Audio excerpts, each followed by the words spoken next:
Namaste. Bonne semaine. Good morning, everyone. I saw that Mr. Generou was here.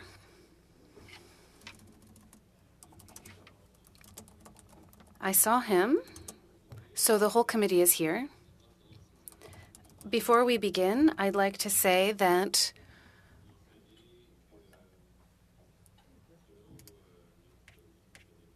I'd like to mention that according to our procedure book, all amendments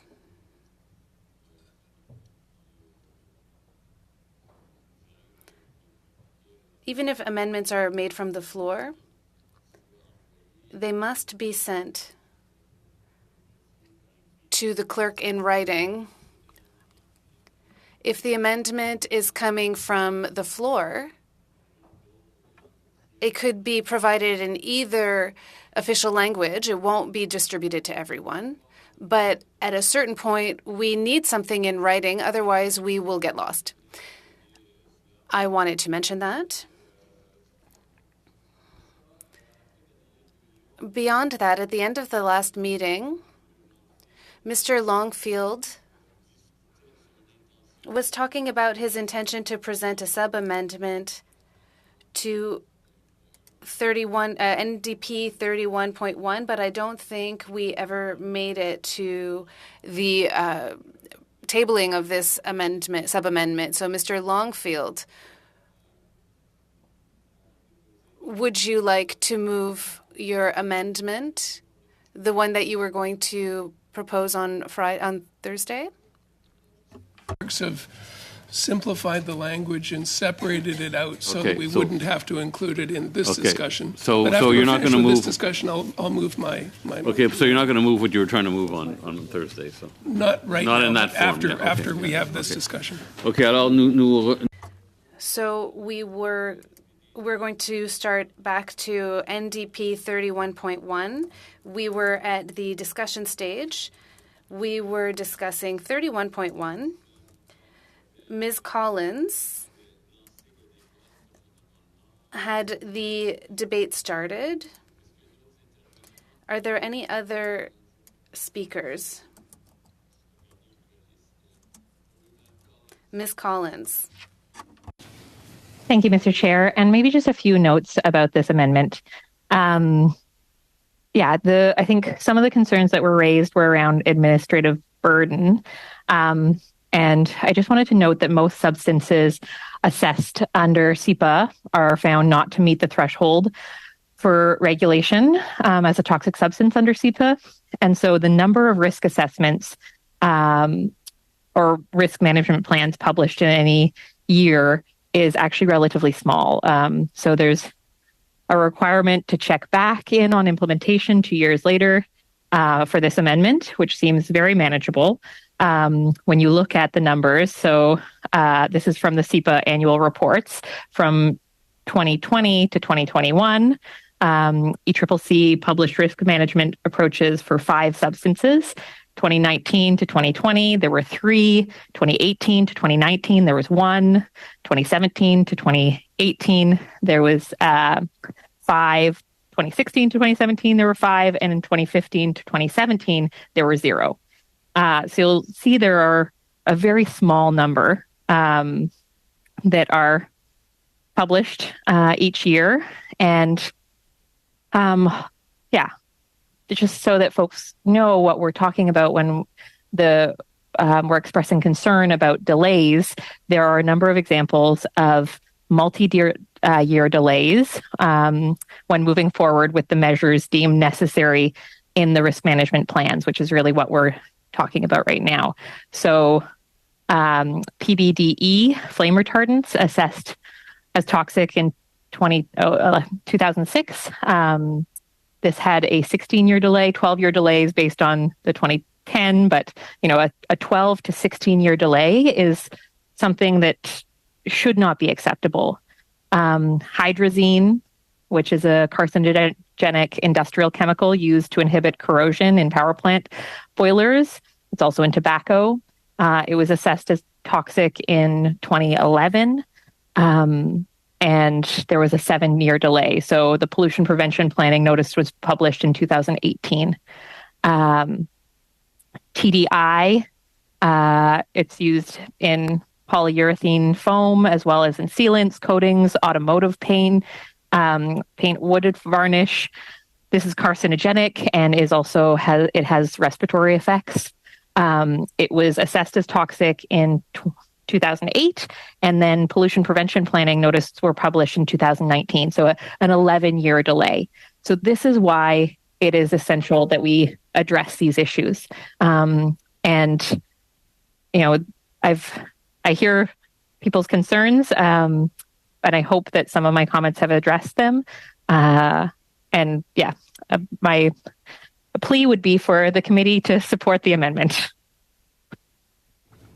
Well, thank you, Mr. Chair, and I thank Ms. Collins for her intervention. I know Mr. Longfield is going to be moving an amendment that I think will address some of the concerns that have been mentioned, but I wonder if I could go to officials to maybe provide some commentary on Ms. Collins' amendment and provide some, I guess, response to her intervention and some of the information that she just provided. Sure. I don't have the details on the specific, what were the reasons for the delays and the specific ones that MP Collins mentioned, but I know that I think as I explained before, where there are delays, it's because more information needs to be gathered. The situation of the use of the substance has changed. I'll be frank, sometimes it's capacity issues in the department, sometimes it's prioritizing amongst all the risk management instruments, and I guess I know that I think the feeling is that if you put hard deadlines in, you'll push resources towards that area. It's not always true. Is your hand still up, or is it a new hand? Mr. Chair, I lowered my hand and then raised it again. Mr. McLean, just a reminder to the committee that this is not a hard deadline. This is just a requirement that after 2 years, that it would be required to publish the reasons for the delay and new estimated timelines. And I think this. Yeah. Anyway, if no one else has, I don't want to waste any more time or take up any more time if there isn't support around the committee for this. But I do, I do hope that the people around the committee will support it. Well, thank you, Mr. Chair, and thank you, Ms. Collins. Again, we've got two amendments, two seemingly similar amendments here that we're looking at. One put forward by Mrs. Collins, one put forward by Mr. Longfield, and we're trying to assess which one is going to land on the most accountability with the least diversion of resources. And we'd like to make sure that it ties in with the current regulatory system as far as timelines go. So I'm going to ask the officials here to comment on what they were saying on Thursday about this matter, about the 24 months plus 18 months. What we don't want to accomplish here is push an extra burden after the 24 months, but if the 24 plus 18 is indicative here of the process we have to go through, if there's a time clock that should be reset here, but we do want that accountability of reporting through the annual report as a result of any delays that might happen here, and the clear establishment of here's our new timeline on this. If we're missing those, what you described, Ms. Farquharson, as 24 months before you put it in the Canada Gazette, plus 18 months of hearings on that Canada Gazette process. So if there's a better number as far as the accountability time period here, we'd like to hear it from you to make sure it meshes with what we're doing right now. And I think that ties into the intent of both Ms. Collins and Mr. Longfield's motion here. Ms. Collins? Sorry, I thought Mr. McLean was directing a question to the officials. Is that? Go ahead. Go ahead, I'm sorry. Yeah.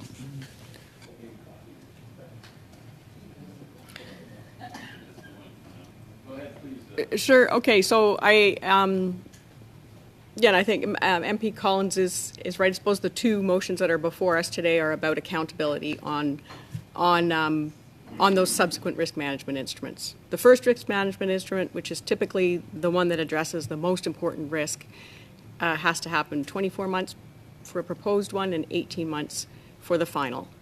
And the other risk management instruments, the timelines for those will be set out at the time that risk management instrument, that first one, is published. And then you have two motions. One, whenever you pass 2 years, for every risk management instrument that you have to report on why, and another one that would say you'll report on the annual report. And I think it's probably obvious that the one on the annual report will allow for consolidated reporting and therefore more administrative efficiency. If I can interject, Mr. Chair, just because I do need clarification on what Ms. Farquharson said.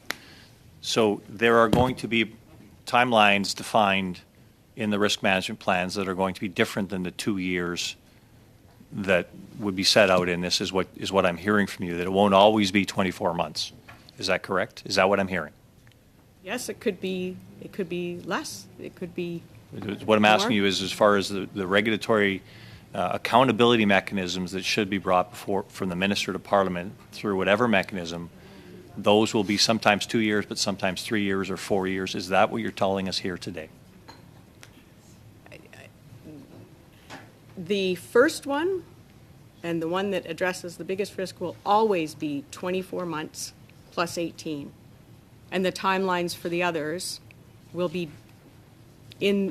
set out according to what the departments think they can do and what needs to be addressed as quickly as possible, and considering all the other risk management instruments that are done. Those would be subjective approaches. The department will say, we don't have time to deal with this, so we're going to deal with this because we think it's more important, is what I'm hearing now. Is that correct? Or we need to gather more information, or the market has changed and we need to do more analysis. Okay, and so that's what would that's be great. So the intent of Ms. Collins' motion is to make sure that when that happens, there is a reporting mechanism to Parliament through whatever instrument that is, and it seems to be the annual report. So if that should be regularly the 24-month plus 18-month, when that has to be clearly understood, or are we looking here at making sure it's part of the Canada Gazette after 24 months for certain? We don't want to add extra burden in here, but we do want that accountability mechanism, not just to kind of keep pushing it down the road because everybody's too busy, but actually saying, here's some clarity on what we expect this to get fulfilled going forward. And I would think there will be clarity. There'll be clarity either way, and the clarity provided, and it's less administrative burden in the annual report. I'm failing on that. So I just the annual report is your accountability mechanism. So one of your accountability the one we're talking about here is the annual report about when House of Commons, therefore the public, can actually see that this is where this study of substance X is, and what the timeline is for it to actually be reporting back to Parliament, as opposed to just, we haven't got there yet. So this is what we're looking for here. We're looking for some certainty around, and like Ms. Collins says, we know there's going to be things have to be shifted forward because of priorities in the department. But the ability to say, we move this backwards, and there's a new timeline on this because we had to move forward with these more serious matters as a result. But that reporting mechanism should be something that we get to see, or Canadian people get to see. Yes, so the annual report is published annually, and it's annual, so you will see it. But you won't see the time. You won't see the why. The minister won't be saying why this is moved off the table for meeting its initial deadline. So what they're looking for here, what Ms. Collins' motion is looking for, is for a clear explanation as you don't meet the timelines for what is the amended timeline that, because you've missed a certain timeline, potentially, what is the amended timeline, and can you please put that? And, once an annual report says you've missed the first timeline, you've missed the second timeline, you've missed the third timeline, eventually somebody's going to say, look, you're not taking this seriously. And so that's what we're looking for here is an accountability mechanism.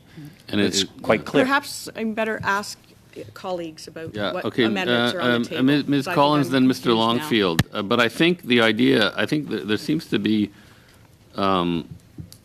agreement that the annual report is a very effective instrument for the kind of accountability that we're looking for. But I'll go to Ms. Collins and then Mr. Longfield.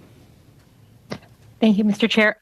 So just in terms of comparing these two motions, I think one of the critical pieces in the motion that we're debating, or the amendment that we're debating right now, is the explicit tie-in to the measures proposed in the statement. The statement is the risk management plan.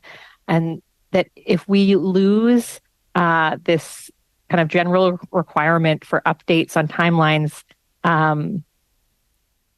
in the annual report, the fear is that we'll just see vague statements that other planned work is proceeding and it's soon going to be published. And the explanation for delays only when the delayed,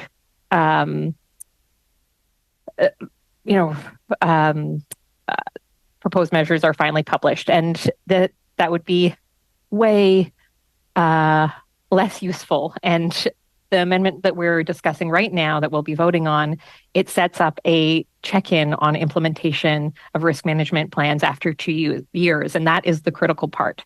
Now, I understand the CEPA clock has the kind of 24 months versus the 42 months, and if it would make committee members feel more comfortable and officials feel more comfortable, we could say, and my amendment says the minister having published all of the regulations or instruments, we could change that to all of the proposed regulations or instruments in the proposed instruments proposed in the statement, and that would really talk about those kind of first 24-month, 2-year pieces, and it would, limit any kind of administrative burden. But I do want to just reiterate, I read off those statistics of how many of these are being published each year, and it was 0 to 5. And so, I do think that we should have capacity to deal with that number. Mostly, on average, it seemed to be 2 or 3 each year.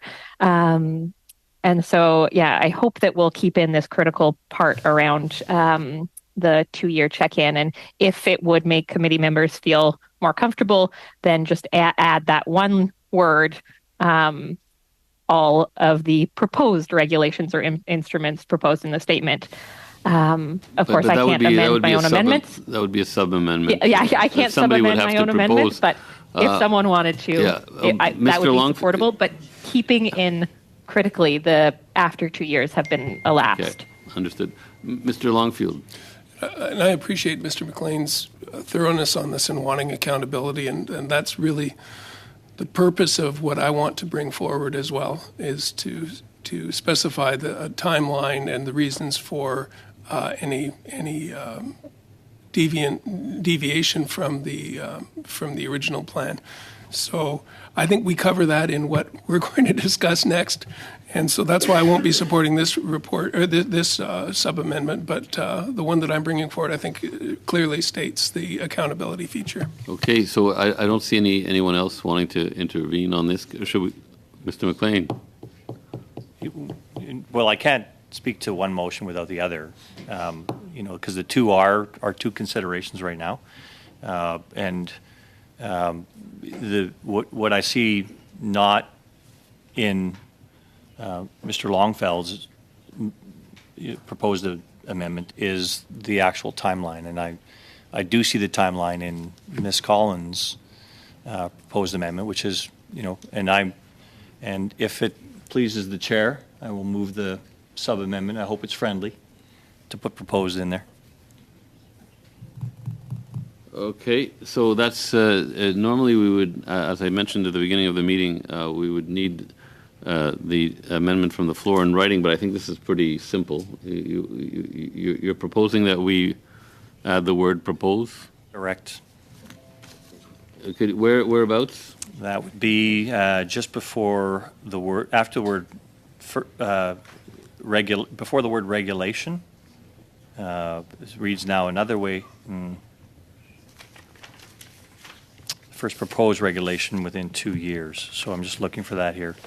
Subsequent proposed regulation. Mr. Chair, do you mind if I read out the... Let Mr. McLean, it's his sub-amendment, so we'll see if what he has to say first. And Let's read it from the outset. If more than 2 years have elapsed after the publication of a statement respecting the development of subsequent proposed regulations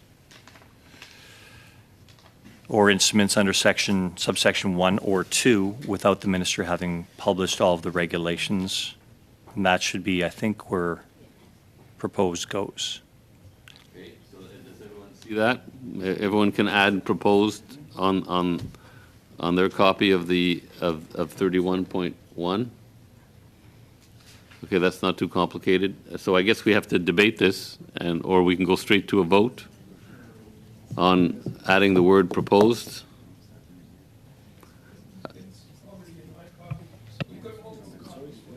Est-ce que je peux proposer? Can I propose that we move to a vote? Yes. Can we vote, please? Written amendment that I have, it would be on line 1, 2, 3, 4, 5, before just before the last word regulations. Okay, so we're going to vote on that.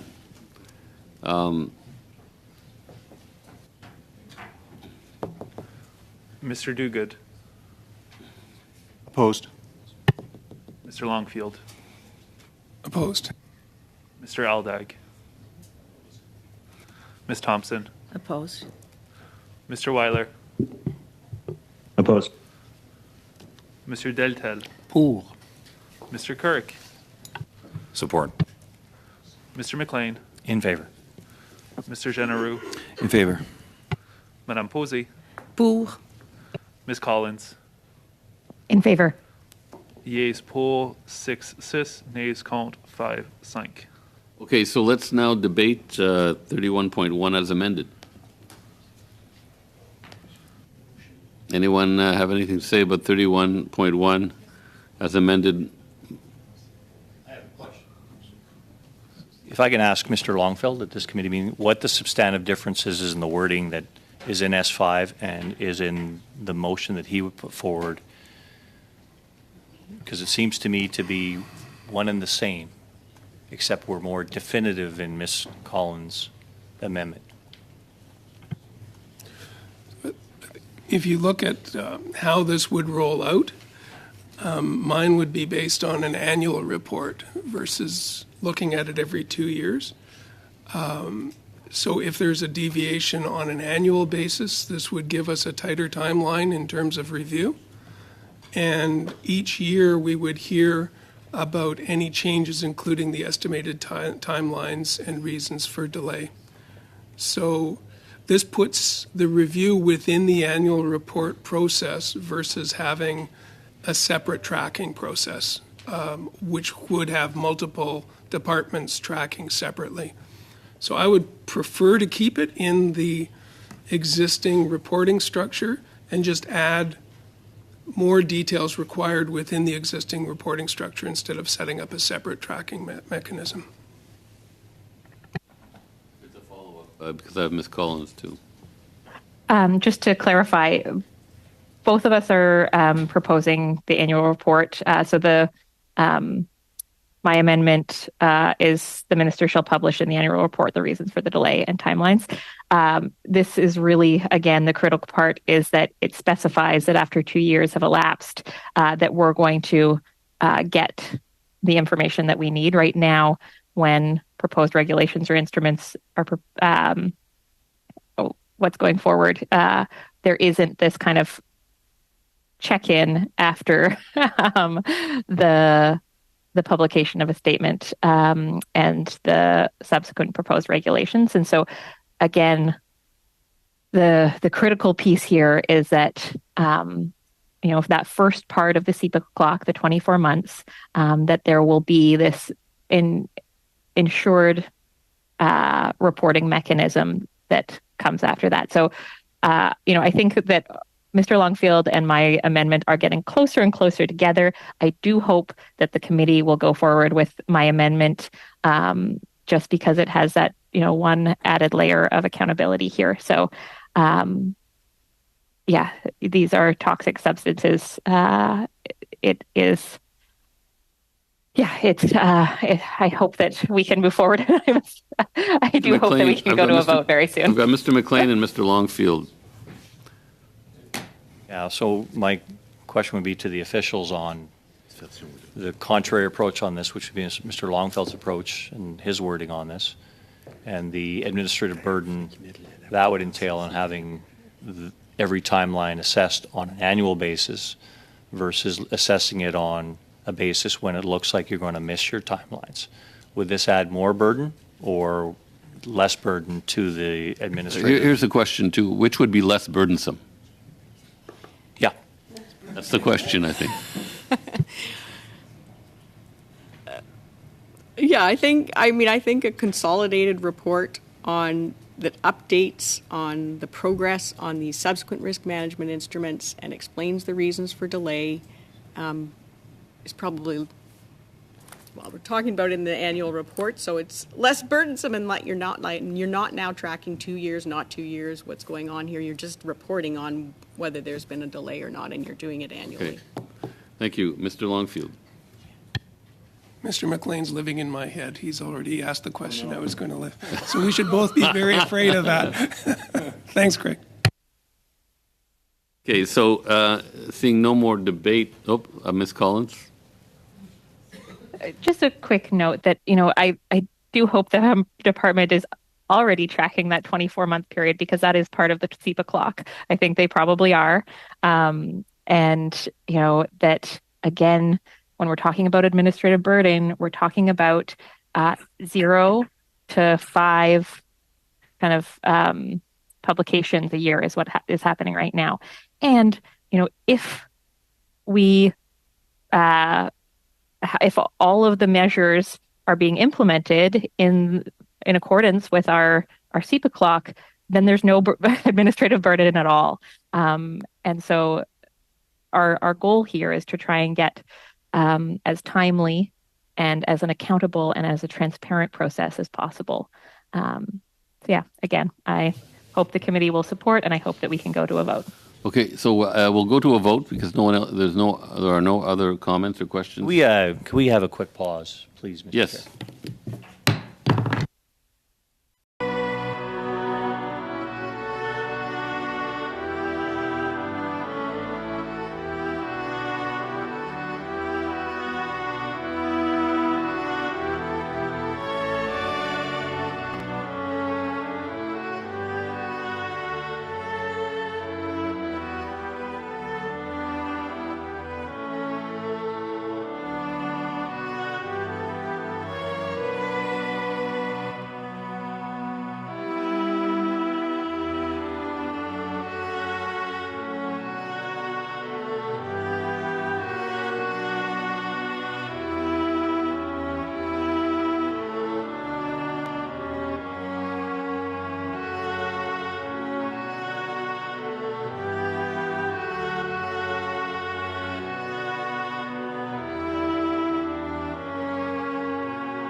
where were we now?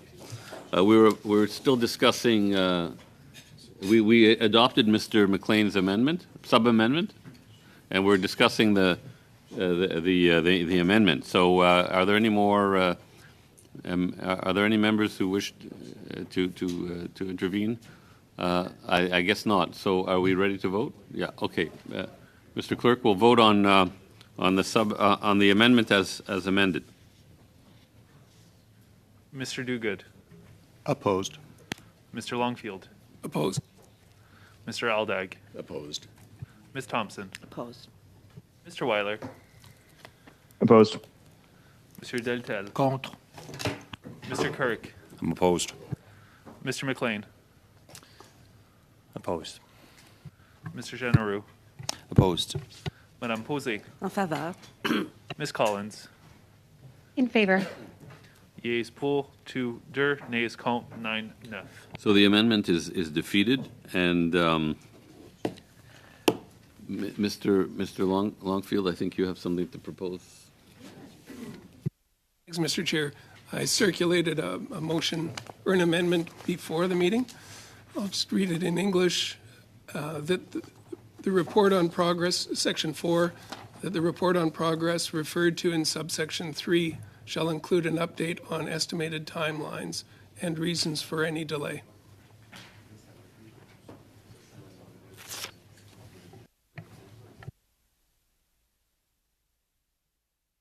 That's 13.2. Well, G, is it G 13.2? Yeah. G 13.2. Any debate? No? Okay, let's go to a vote. Mr. Dogood, In favor. Mr. Longfield, In favor. Mr. Aldag, In favor. Ms. Thompson, In favor. Mr. Weiler, In favor. Monsieur Deltel, Pour. Mr. Kirk, I'm in favor. Mr. McLean, In favor. Mr. Genereux, In favor. Madame Posey, Oui. Ms. Collins. In favor. Yeas pour, 11 ons. So clause 22 as amended carries. No. Sorry, the amendment. We haven't voted on the clause. Yeah, so the amendment to 13.2 carries, and now we're going to vote on clause 22 as amended. On division, okay. So clause 22 as amended carries on division.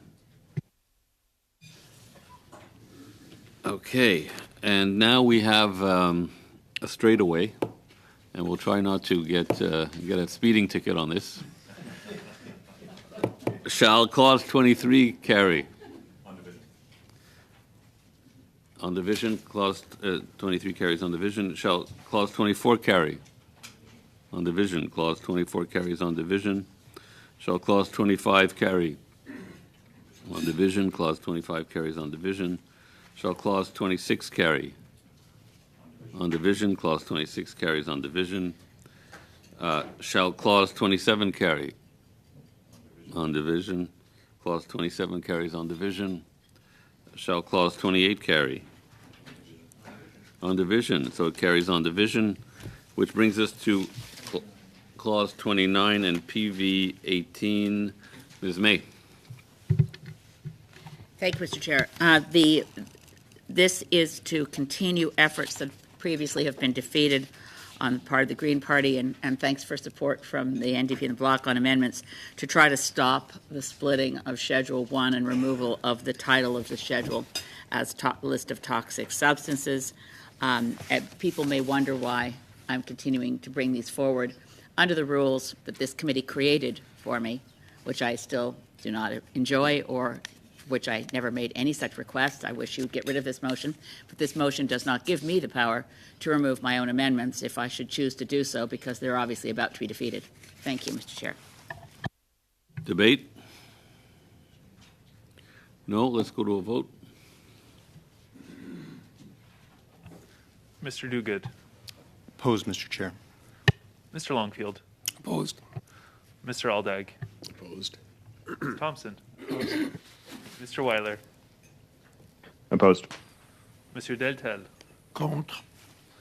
Mr. Kirk, I'm opposed. Mr. McLean, Contre. Mr. Genereux, Opposed. Madame Posey, En faveur. Ms. Collins. In favor. Yeas pour, 2, 2, nays contre, 9, 9. Alors, l'amendement est défait.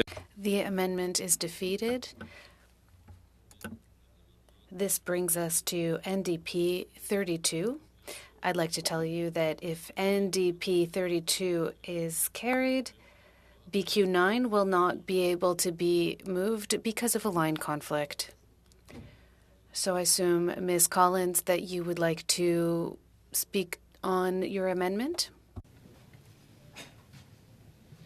Thank you, Mr. Chair. This is about safer substitution. I've spoken to this concept before, really ensuring that when we recognize that certain substances are dangerous, that we're not just replacing them with other dangerous substances, that that we are moving towards safer alternatives. And so, yeah, you'll see the language is respecting preventative or control actions, including actions that lead to the use of safer or more sustainable alternatives.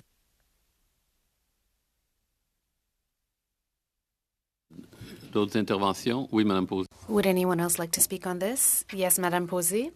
Yes, Mr. Chair, when we look at BQ9, it's very similar to NDP 32, except that we were adding something more sustainable for the environment or for human health. So can we do a friendly amendment on this? Can we add the notion of the environment and human health and include it in NDP 32 and then vote them all together? You can propose a sub-amendment to NDP 32. Great. Well, you can do that. Can you send us the wording? Well, you can find the wording at the next page at BQ9. It's the same thing. I think it would be easier for everyone if you saw it in writing. The wording is BQ9?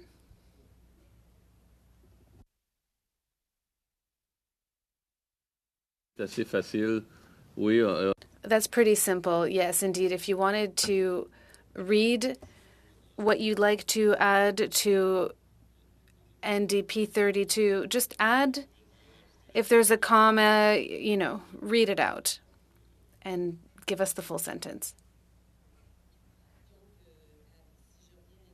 Okay, so if I come back to NDP 32, it says more sustainable or safer, and then we would add for the environment or human health. That's it. Can I debate on this? Yes.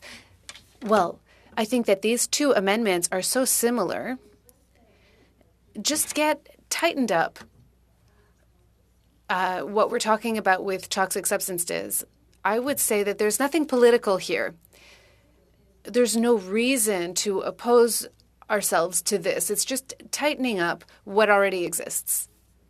Any other comments? Ms. Collins.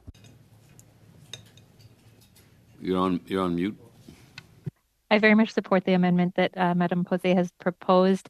I just had a question for the clerk, just because it says NDP 32 on safer substitution is replacing line 37 on page 24, whereas BQ 9 is amending line 2 on page 25. And so I was wondering why there would be a conflict.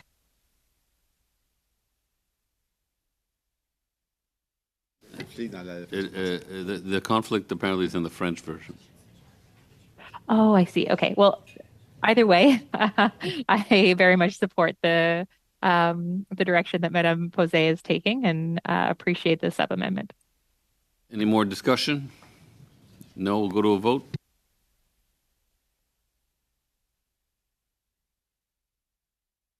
Amendment.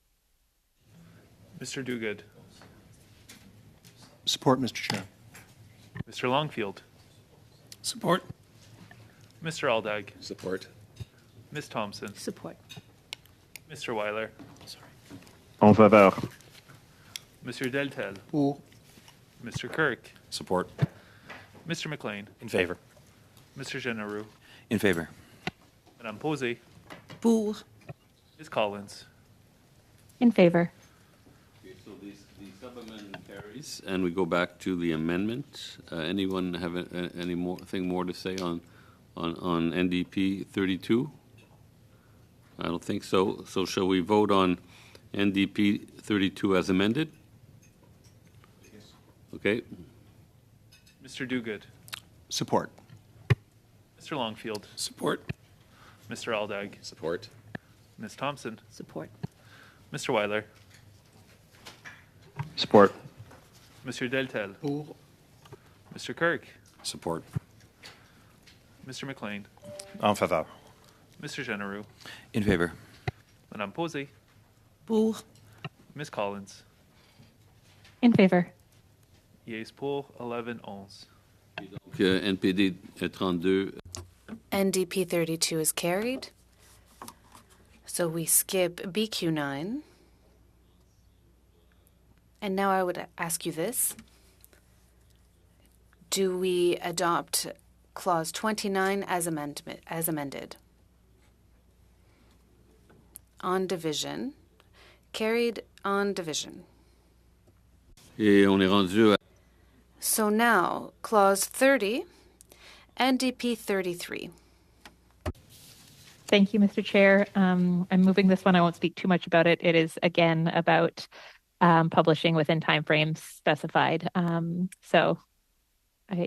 think we can move forward on a vote. juste, je I would like to tell you this.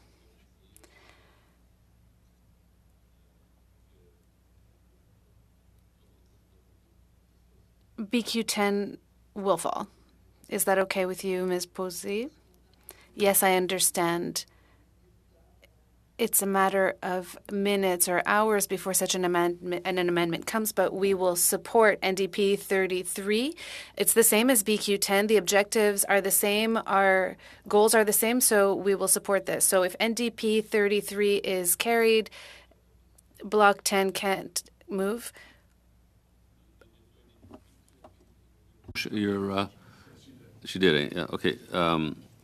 Alors, est-ce qu'on est prêt? So are you ready to put the question? Oui, ok, allez-y, monsieur. Go ahead, Mr. Clerk. Mr. Dogood, Opposed. Mr. Longfield, Opposed. Mr. Aldag, Opposed. Ms. Thompson, Opposed. Mr. Weiler, Opposed. Monsieur Deltel, Contre. Mr. Kirk, Opposed. Mr. McLean, Opposed. Mr. Genereux, Opposed. Madame Posey, Pour. Ms. Collins. In favor. Yeas pour 2-2, nays contre 9-9. Alors, l'amendement. So the amendment is defeated. This brings us to BQ10.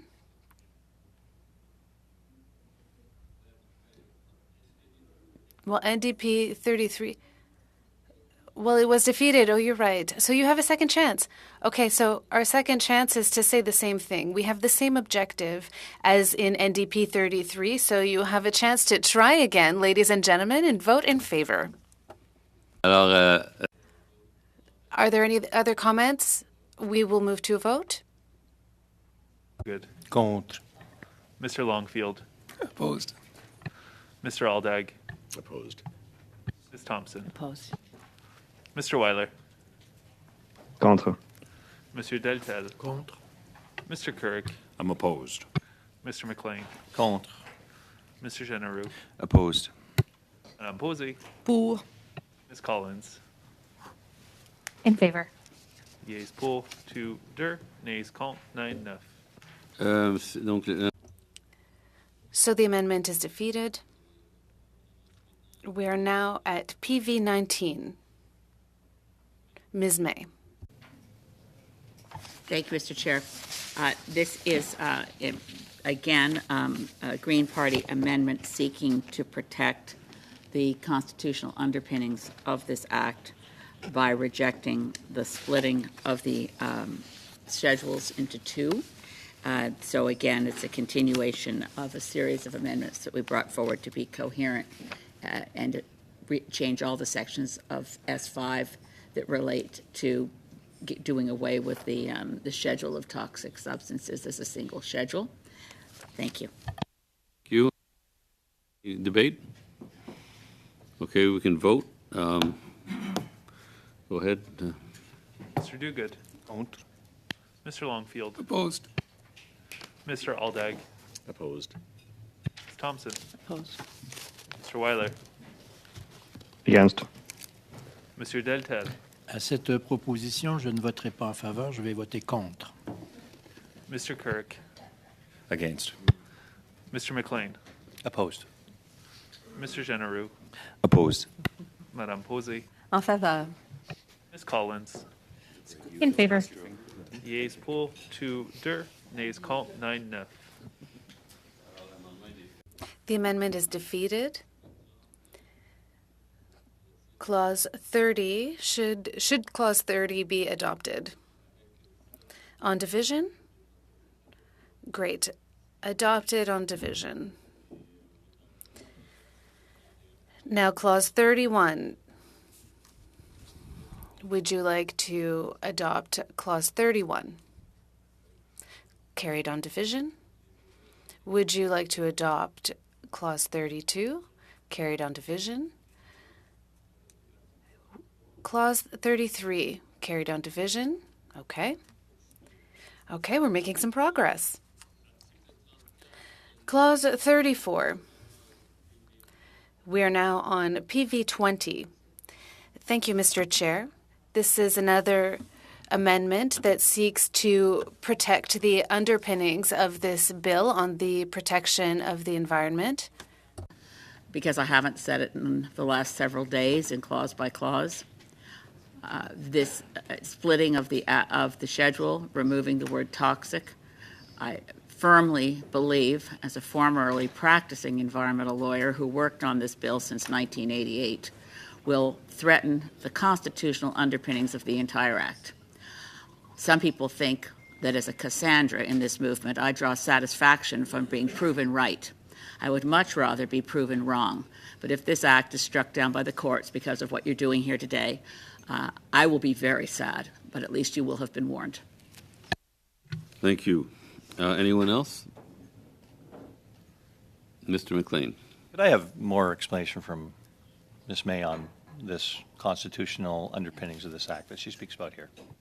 Mr. Chair? Yes. Thank you. Thank you. The constitutional underpinnings are sometimes misunderstood when we say it draws from a criminal law head of power.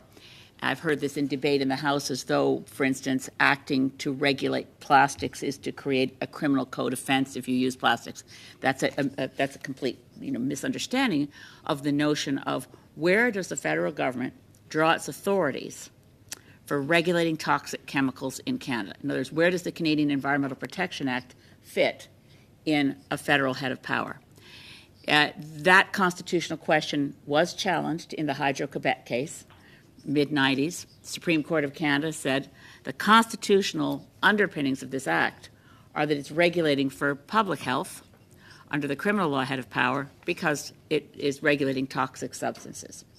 Now, it seems to me that by accident we're backing into something that hasn't been properly reviewed or debated, and that accident is to say, well, the plastics lobby doesn't like its product being described as toxic, because in the common sense understanding of the word toxic, plastics aren't toxic. But the definition in the Act, as we know, is anything that can become accumulated in the environment, a threat to human health or the environment. So that is as briefly as I can possibly do it, Greg. The Canadian environmental law community, particularly the Canadian Environmental Law Association, that has as an organization put more work into tracking SEPA than any other NGO over the years, is very concerned about this, as am I. It's just a complete fluke that because I was the senior policy advisor to the Federal Minister of Environment when we took this act to first reading. We looked at this, but I was out of government and long out of government by the time it was challenged in the Hydro-Quebec case. But for the toxic chemical schedule description, the act might not have survived the 1996 challenge by Hydro-Quebec in the Supreme Court of Canada. Thank you. Mr. Longfield. Thanks, Mr. Chair. I wonder if we could ask officials to weigh in on this very briefly, please. Well, maybe it would be some reassurance to know that when we develop laws, we work very closely with the Department of Justice and look at all the legal angles, including the constitutionality, and are quite comfortable that this bill is within the federal competence. Okay. If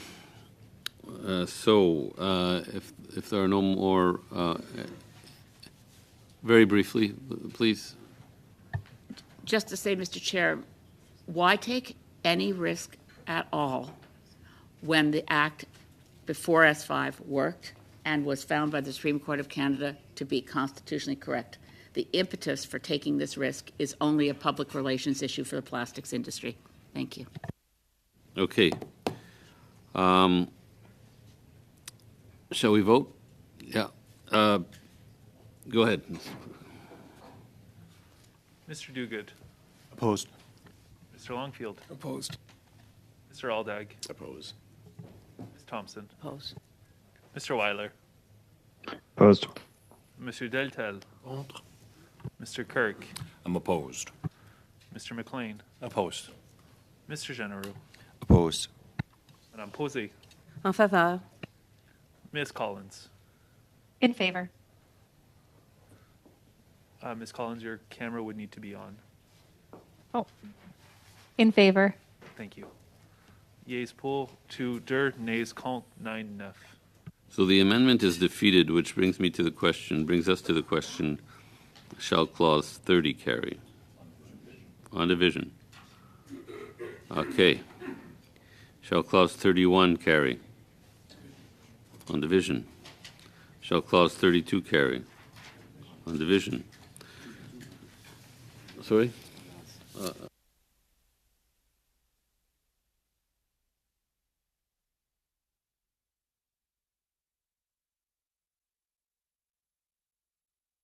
Yeah, I have to go back over that.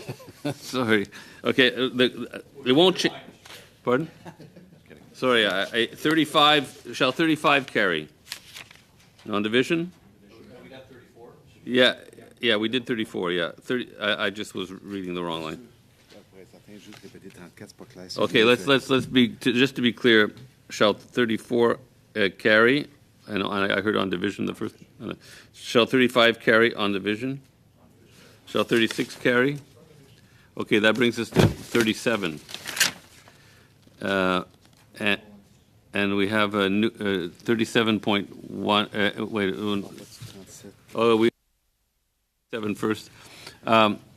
37. Shall 37 carry on division? Okay, which brings us to a new 37.1, and which would be created by NDP 34. So, Ms. Collins, if you could speak to that, if you'd like to move it.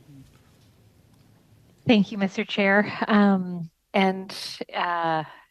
Reading through this amendment, committee members will see that it is creating a bit more clarity. The Senate opened up this section, which is why we're able to address it, and it provides greater clarity around the concept of demonstrable need. I'm hoping that committee members will see the value in the kind of principles of pollution prevention and precautionary principles, as well as the need for us to ensure that we aren't threatening wild counterparts and the impacts that genetically modified organisms might have when it comes to biodiversity and other social and environmental impacts. Just really ensuring that there's no hazard to biological biodiversity, especially since we know we're in a climate crisis, but we are also in a biodiversity crisis. And so being kind of careful and scrutinizing the benefits and risks as we move forward. Just a moment, please.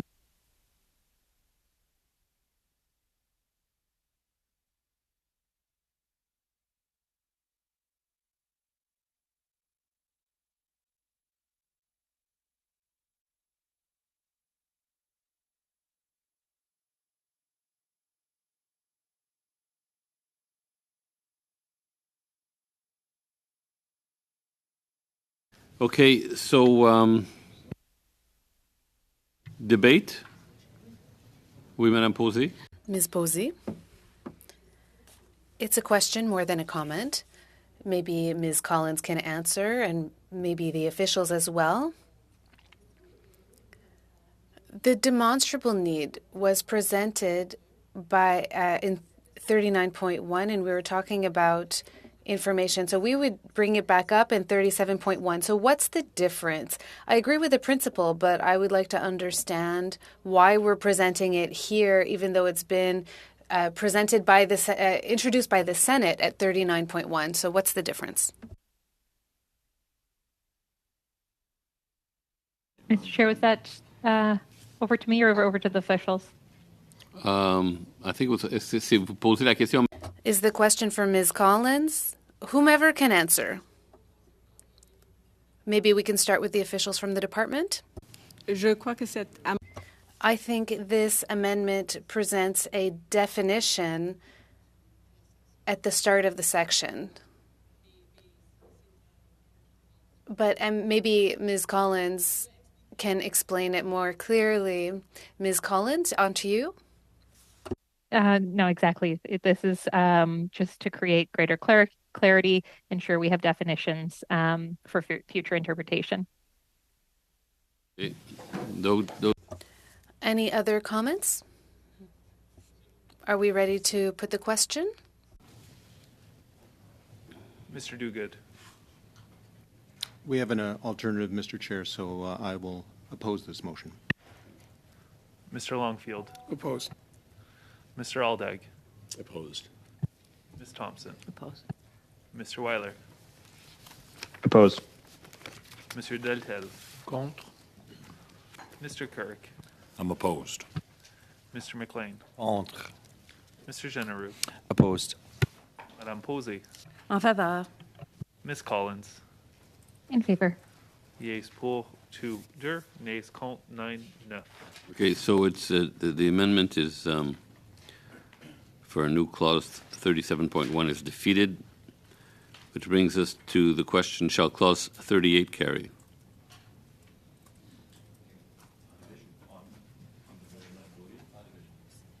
Okay. Which now brings us to clause 39 and G4.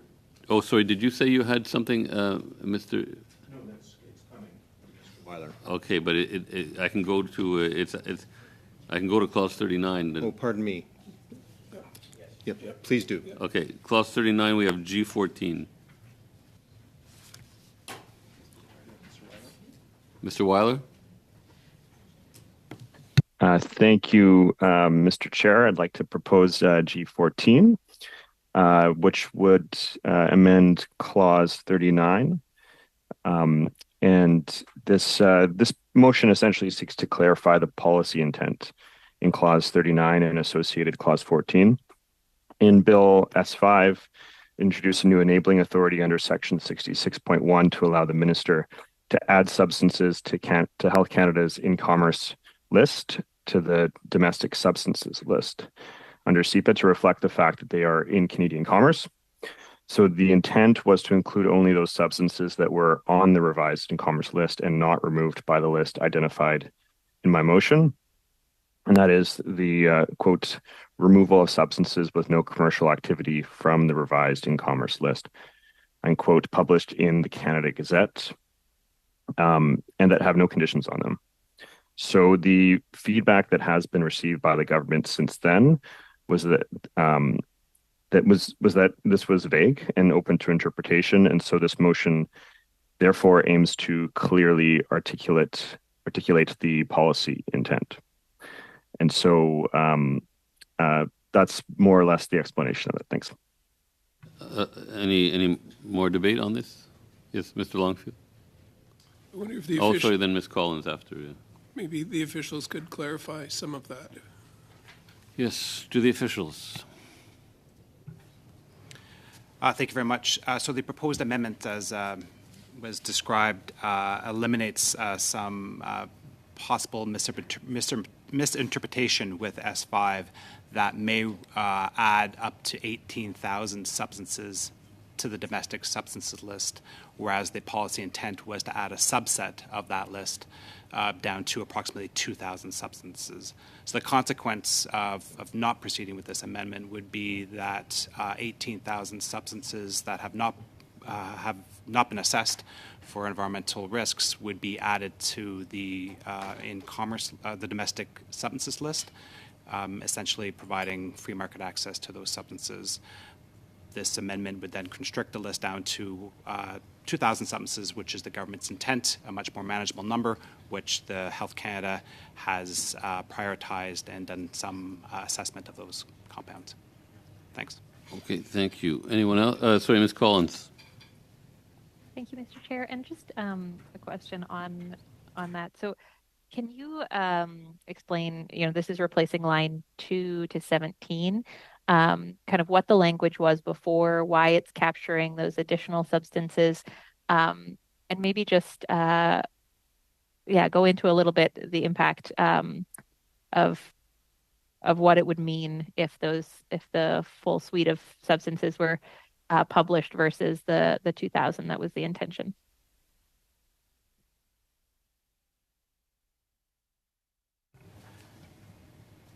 So the in-commerce list is a list of substances that was created when SEPA was enacted in 2000, and it was meant to avoid market disruption for substances that were regulated under the Food and Drugs Act. So the initial language of Bill S5 referred to the in-commerce list, which is the initial list that was created in 2000, approximately 18,000 substances. The revised language of the amendment proposes to cite a revised list that the government has published in the Canada Gazette, which reduces that list from 18,000 substances to 2,000 substances. As I explained previously, the consequences of not proceeding with this amendment would be that 18,000 substances that have not been assessed could be added to the domestic substances list, meaning there would be no pre-market assessment done on that large number of substances prior to their commercial activity. Okay. Anyone else? Madame Posey? I have a question. So this means that G14 says it would eliminate the list entirely? That's how I'm reading it. No, it's just an amendment that is similar to the one that was carried for Part 5.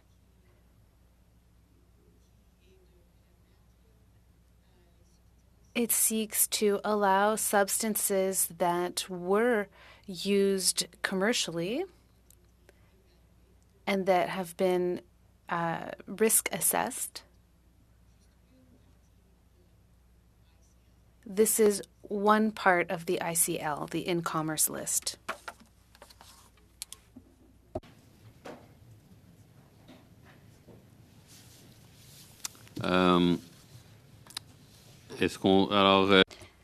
Can we put the question on G14? Mr. Duguid. Support. Mr. Longfield. Support. Mr. Aldag. In favor. Ms. Thompson. Support. Mr. Weiler. In favor.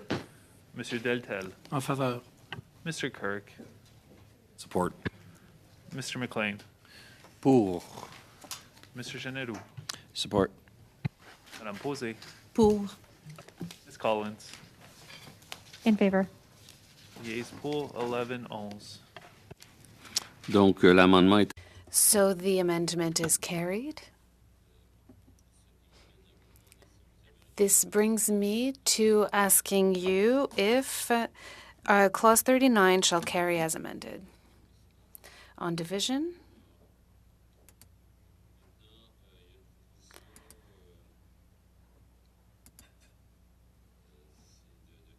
we now have a proposal to create a new clause. One moment, please.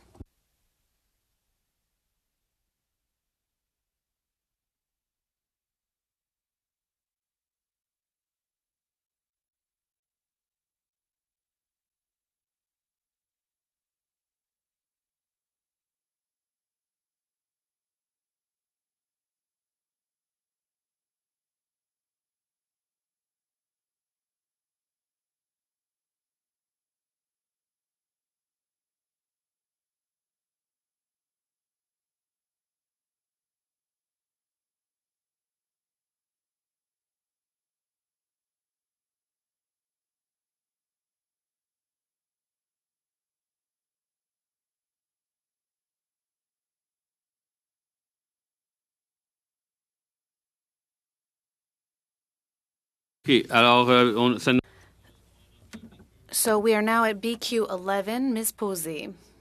Yes, so first I have a question for the legislative clerks. G 14.1, which comes a little further, the one thing it changes is to say at point 9, the minister publishes in the Canadian Gazette within the best timelines. Can we integrate that to BQ 11? Because I find these amendments compatible and we can absorb that into BQ 11. Unfortunately, you can't amend your amendment.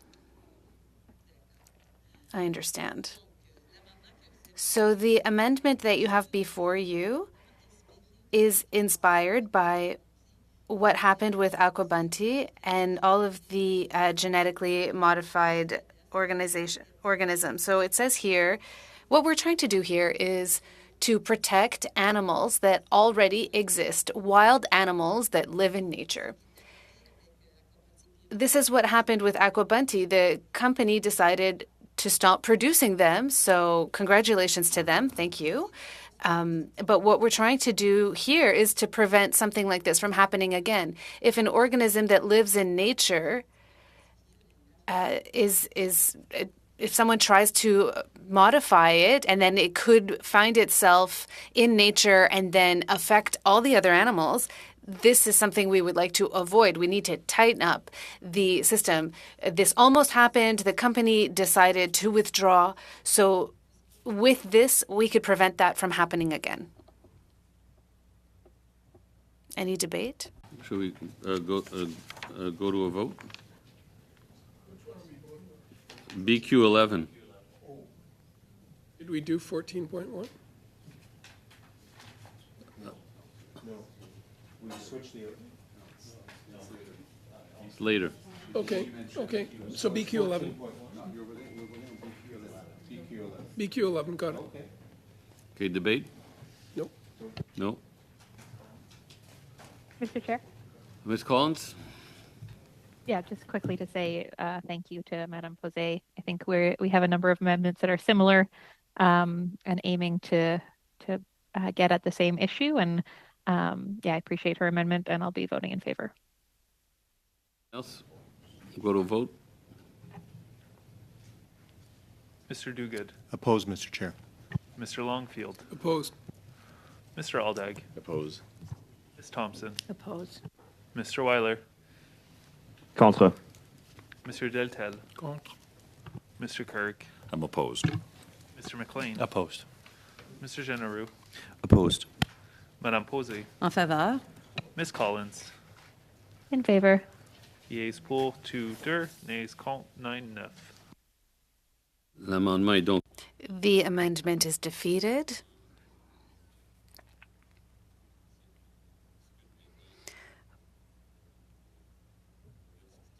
We are now going to move on to NDP 35. Ms. Collins, would you like to move your amendment? Question for the legislative clerk. Both BQ 11 and my previous amendment, NDP 34, I initially was informed that they would be ruled out of scope because of the words wild counterpart, but neither of them were, which I'm pleased about. But I just wanted some clarification because my new NDP 35 had taken out that language based on the advice about wild counterpart being ruled out of scope. So I just wanted some clarification on that first.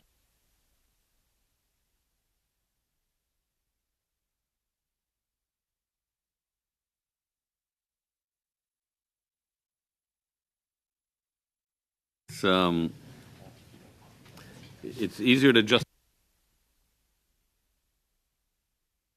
justify why something is out of order than why it's in order, I think. I mean, so we don't have a real good answer, I guess, to your question, Ms. Collins. But all I know is it hasn't been flagged as out of order, and that's a good thing, I guess. Yeah, it is a good thing. I did adapt some of my language just to ensure this amendment would be ruled into scope. So I think the stronger language that people would have seen in the initial NDP 35 that talked about wild counterparts, and that you saw in NDP 34 and BQ 11, which we just voted on. But I'll move what I had submitted to the legislative clerk most recently, which actually changes that to the organism that's not a microorganism. And I think critically, what we're talking about here is protecting biodiversity, protecting wild counterparts, protecting animals that could be threatened when we have genetically engineered organisms being produced and then potentially escaping into the wild. And we know that this has already happened. We heard in the testimony in committee that in Brazil, there was a fish, a glowing fish that had been genetically engineered that escaped into the wild. It has wild counterparts. This is extremely dangerous and could have cascading effects for biodiversity. And we are in a biodiversity crisis. And I want to just thank Nature Canada for their extensive work in this area and really the efforts that they and many others have been making to protect human health, to protect nature, and to really ensure that we're not further threatening the biodiversity crisis that we're facing. So with that, I will leave it there. Okay. Anyone else? Mr. Duguid. Well, Mr. Chair, I thank Ms. Collins for that intervention, and I think we very much agree with the spirit of her comments, and we will have an upcoming amendment that I think addresses those concerns. Okay, thank you. Anyone else? Madame? Je voulais juste rajouter, Monsieur le Président. Mr. Chair, I wanted to add also that BQ 11 and NDP 35 are in line with what the Senate contributed, but while bringing more clarification. That was a comment. Thank you. Are we ready to put the question? Ms. Collins, is your... Okay, it's down now. Okay, go ahead.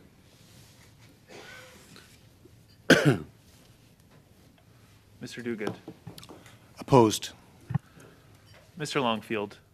Opposed. Mr. Aldag. Opposed. Ms. Thompson. Opposed. Mr. Weiler. Opposed. Monsieur Deltel. Contre. Mr. Kirk. Opposed. Mr. McLean. Contre. Mr. Genereux. Opposed. Madame Posey. En faveur. Ms. Collins. In favor. Yeas pour 2 deux, nays contre 9-9. So the amendment is defeated, and that brings us to G 14.1. Is it who's presenting? Mr. Weiler? Thank you, Mr. Chair. Kind of in line with what we were talking about before, there was some major concerns in the course of our study that came up around new living organisms, and particularly the process for assessing those. And given the transparency and public participation is a key part of this amendment really relates to that.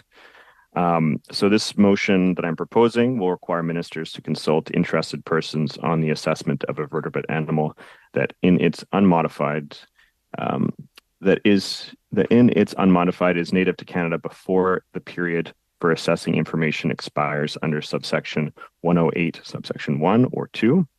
So this motion includes the phrase prescribed living organism or group of living organisms to capture living organisms not included in the phrase vertebrate animal that in its unmodified is native to Canada.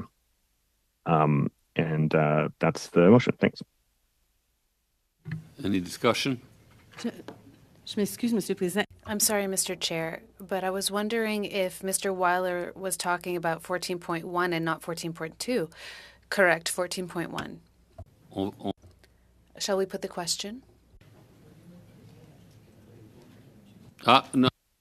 Did you just put your... okay, Mr. Weiler, is your hand still up? Or Yes, Mr. Chair, I am afraid I was proposing the 14.2, or my explanation is about 14.2 because the order got switched in the Why don't we just order that we just reverse a bit before. and go to 14.1? Okay, let me run it back here then. 14.1 here. So this is a small change that's going to be made to subsection 1069. And what this will require is that publication of a notice of waiver shall be as soon as possible in the circumstances. So it's a small change, but it'll ensure that this will be done as soon as possible rather than not having any type of timeline or time pressure put on it. Okay, Ms. Collins? Thank you, Mr. Chair. And yeah, just a couple of comments. First of all, like this is adding something very small that I don't think gives a ton of reassurance to most environmental stakeholders, especially if we don't have strengthened provisions for public participation. That said, I think a small step forward is supportable. But perhaps just to, we talked about 14.1, 14.2 already a little bit. And so just to Mr. Duguid's comments that, the government was not supporting NDP 35 because we have these additional amendments coming forward.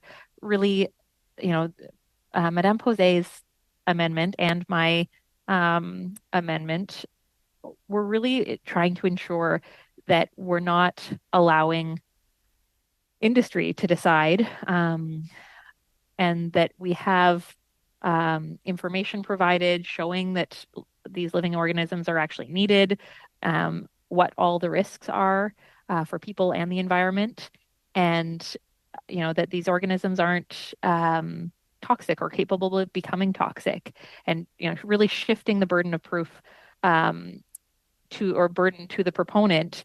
The industry has everything to gain by putting these new living organisms forward and sold. And I think so many people had concerns about aqua bounty and the fact that we had a genetically modified organism that was produced for human consumption without the adequate consultation, especially when it comes to consultation of Indigenous communities and First Nations along the coast of British Columbia. We heard from many people that that was a deep concern given the cultural significance. I think that we need to go much farther than what I see proposed by the government here. And I will be supporting G 14.1 with this small step forward, but I do have deep concerns that the government is not willing to really ensure that proponents have to provide adequate information, that there are tight timelines, and that we're protecting human health and the environment in this. Okay, anyone else? No, we'll go to a vote. Mr. Duguid. Support. Mr. Longfield. Support. Mr. Aldag. Support. Ms. Thompson. Support. Mr. Weiler. Support. Mr. Deltel. Pour. Mr. Kirk. Support. Mr. McLean. In favor. Mr. Genereux. Support. Madame Posé. En faveur. Ms. Collins. In favor. Yeas pour 11-11. Alors, l'amendement est adopté. So the amendment carries. Now moving on to G 14.2. Mr. Weiler, would you like to speak to this amendment? Oui, Monsieur le Président. Yes, Mr. Chair. Apologies for the confusion on the order here. I won't reiterate what I said before, other than to say this is to buttress the consultations that will be done on new living organisms. And of course, there is a consultation right now that is being done, or sorry, rather, there's consultations that are being done on the regulations associated with this. And again, this is just to ensure that interested persons will be consulted when these consultations are going on. Merci. Je tiens à vous. Thank you. I need to tell you also that if G14.2 is carried, BQ12 will not be able to be moved because of a line conflict. Mr. Couric. Thank you. A question to the officials. I know the Senate had added a fair amount around this subject. So just curious as to this amendment, which I think brings some according to what I've read of the amendment and Mr. Weiler's intervention, it brings a little bit of certainty around and consistency with what the Senate had added to S5. Am I interpreting that correctly? And is there anything that you can maybe expand on why some clarity is needed around what's proposed in G14.2? So I think there are two major issues that are being discussed around new living organisms. And one is about adding a requirement to determine whether there's a demonstrable need. And the second one is about transparency and participation in the process.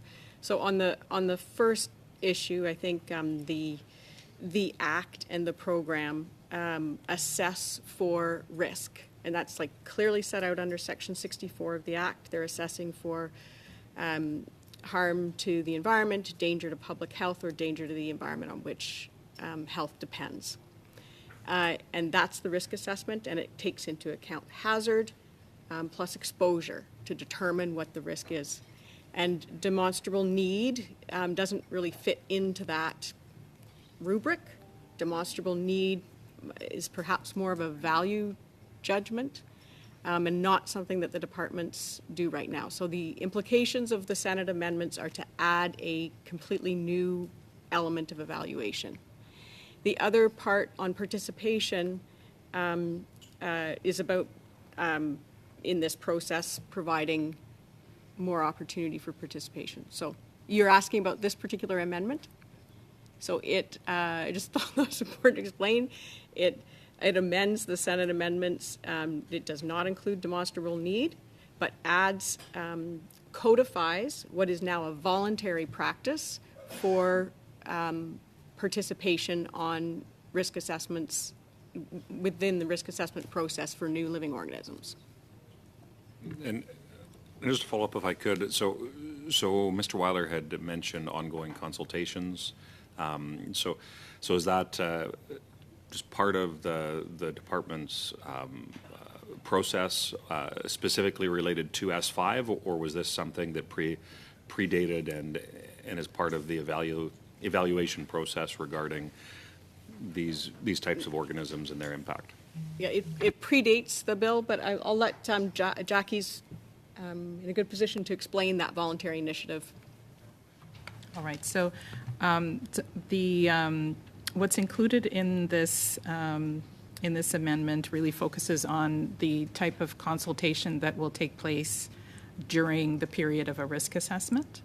So when a new organism is notified to the department for risk assessment for health and environmental risk, there would be a commitment to undertake public consultation with regards to that particular risk assessment. That's what you do, yeah.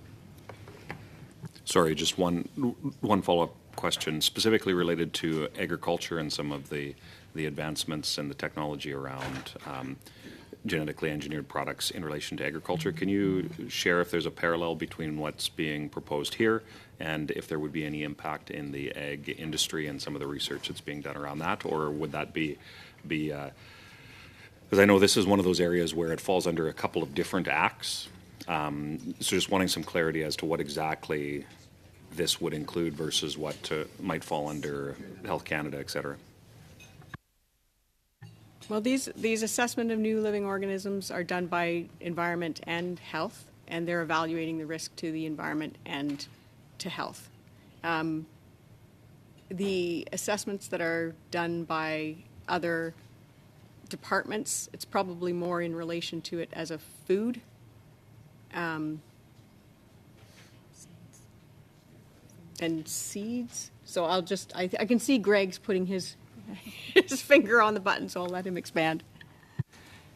Yeah, thank you. So indeed, that's a good question in the sense that biotechnology does span beyond the Canadian Environmental Protection Act. There's lots of applications, as you mentioned, including the Feeds Act, as well as the Pest Control Product Act, the Food and Drugs Act, in the amendment we're talking about today would not impact grain or applications under CFIA in the agriculture space. A couple of examples of organisms that might be, or things that might be impacted. Just, is that possible? If not, that's fine. So the Canadian Environmental Protection Act applies to, so there's the equivalent acts that would apply outside the scope of CEPA. So for example, pesticide would be done under the constraints of the Pest Control Products Act. So that assessment would be done through that piece of legislation. And the amendments we're talking about today would be those that aren't covered by other pieces of legislation. However, the Canadian Environmental Protection Act does apply to certain applications under the Food and Drugs Act, including important products of biotechnology that are used to improve the health of Canadians, including gene therapies, vaccine development, such as those that have been developed under the COVID-19 pandemic and the annual flu shot. So those would be covered by the scope of Canadian Environmental Protection Act, which is why, from a program perspective, we've identified some of the challenges that my colleagues have mentioned with respect to some of the amendments previously undertaken to S5. Thank you. Je vais commencer par plusieurs. I have many questions. If G14.2 is carried, can we add in BQ12 the 1.1b? Is that something that we can do? What I have here in my notes is that if 14.2 is carried, BQ12 will not be able to be moved. But when I read 14.2, it stops at line 14 on page 32, and 1.1 at BQ12 starts at line 14.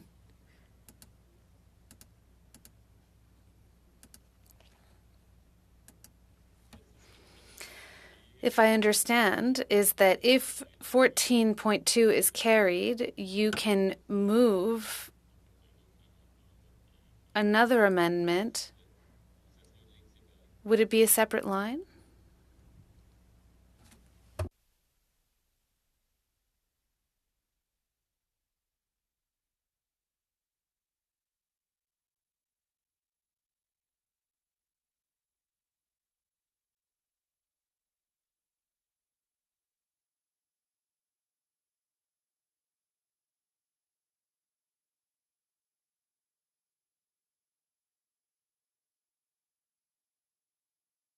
You could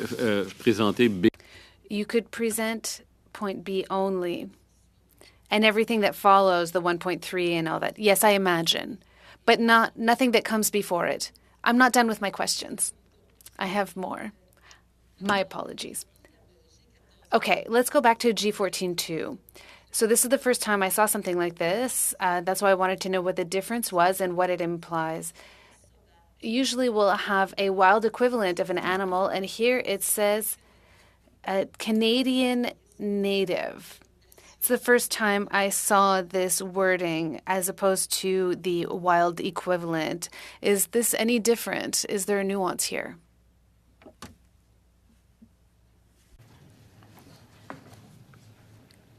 J'ai pas fini. Je ne suis pas le. I'm not following what you're saying. In G14.2, 108.1, in English, it's on the fourth line,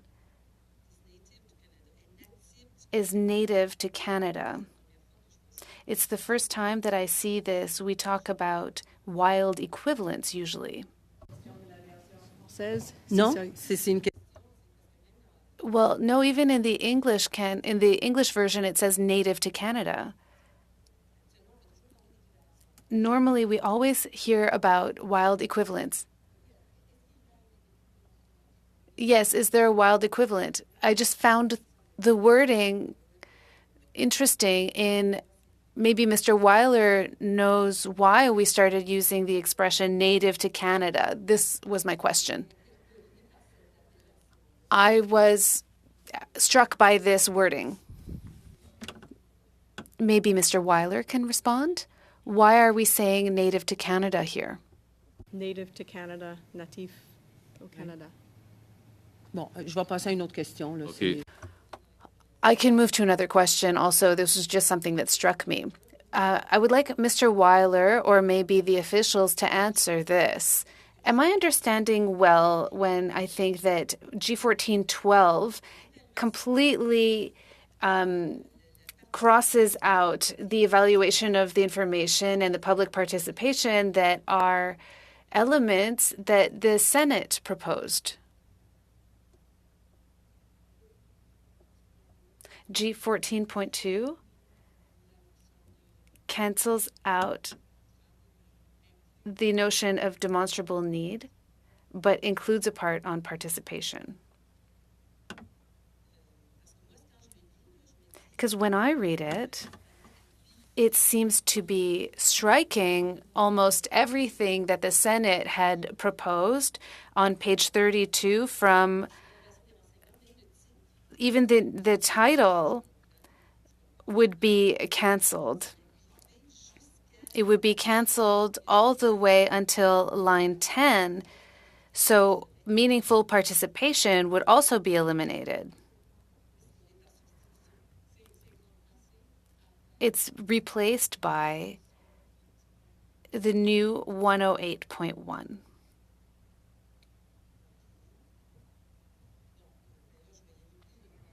So I guess I have a comment then, Mr. Chair, rather than a question. What I think we're doing here, I support this. Indeed, BQ12 took it a little bit further. So here they're making space for participation, public participation. There's greater transparency.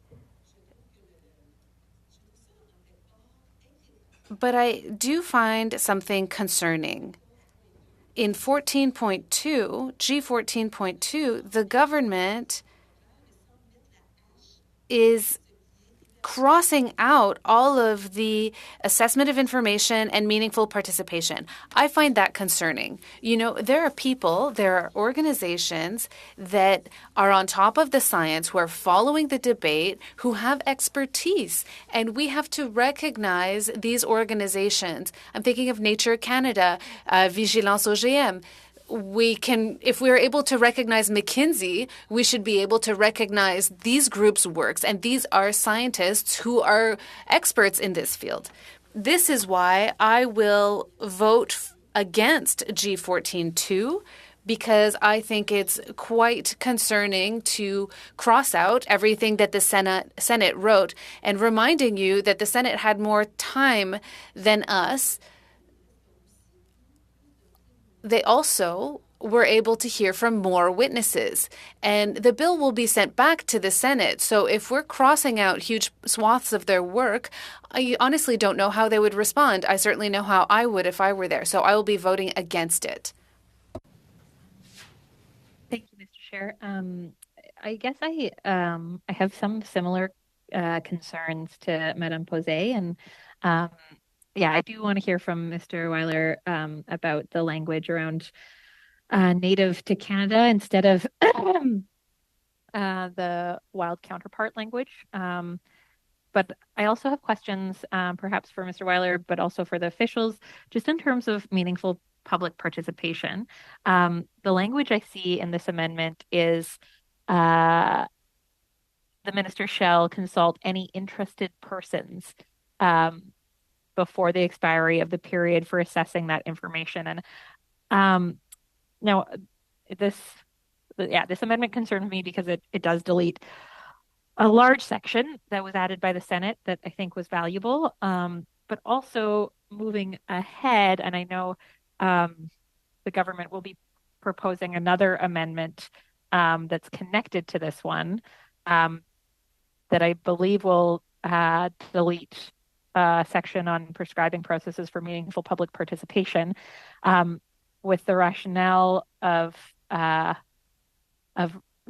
this new section 108.1 is adequate. And I guess my question is, who are the interested persons? Rather than having meaningful public participation, this seems to be narrowing it to some specific group that I'm not sure how the minister will decide who those interested persons are. I know during the Harper government, there was a language change to start using directly affected, and that narrowed public involvement in environmental assessments. And interested persons to me sounds kind of similar to that and narrowing the scope of public participation. I also have a concern about kind of before the expiry of the period for assessing that information. And I'm wondering if the officials can talk a little bit about that 120 days. We've heard testimony here and then also in the Senate hearings that this is not enough time for when it comes to a significant proposal, especially when we're talking about something that has a wild counterpart, a wild animal that is important to people, that's important to First Nations communities, and just knowing what happened with aqua bounty and with wild salmon and the threat that these kind of genetically modified organisms could have to wild salmon. I guess there's three questions in there. One around the language of native to Canada, one around the language of interested persons that seems to be narrowing public participation, and then one around timelines and the response to the testimony that we heard that this is not enough time when it comes to these kind of significant proposals that impact wild animals, especially culturally important ones. Mr. Weiler, is this a question for Mr. Weiler or for the officials, or? I think the first question was for Mr. Weiler. Okay, why don't we start with Mr. Weiler, and we're getting near the end of the Canada. meeting time, so. Thank you, Mr. Chair, and I don't want to run out the clock for the rest of the time on this, but just maybe briefly to answer to the extent that I can Laurel's questions, and I will defer to officials on to build on that.